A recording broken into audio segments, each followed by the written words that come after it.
তিনটি প্রশ্ন এক কালেমা।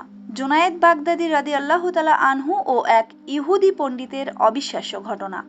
আসসালামু আলাইকুম প্রিয় দর্শকবৃন্দ।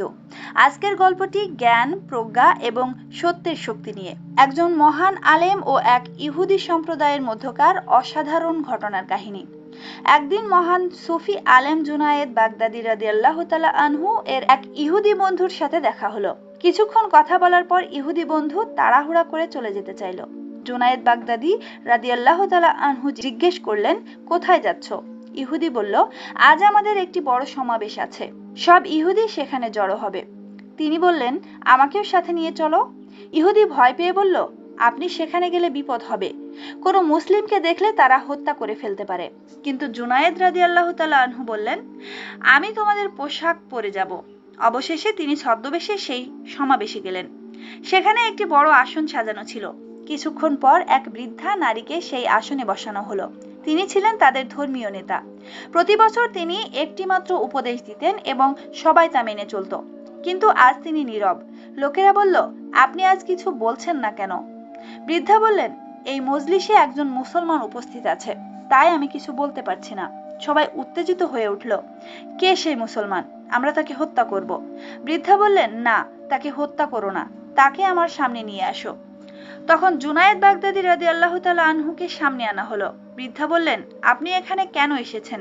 তিনি শান্তভাবে বললেন, আমি শুধু দেখতে এসেছি। বৃদ্ধা বললেন, তাহলে আমার তিনটি প্রশ্নের উত্তর দিন।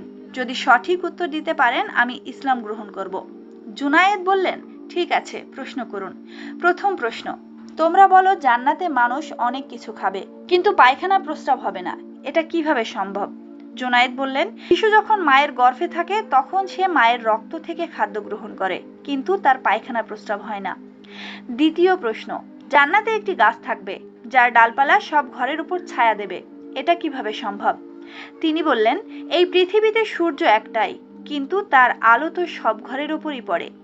তৃতীয় প্রশ্ন, জান্নাতের নিয়ামত যতই খাওয়া হবে তা শেষ হবে না, এটা কিভাবে সম্ভব?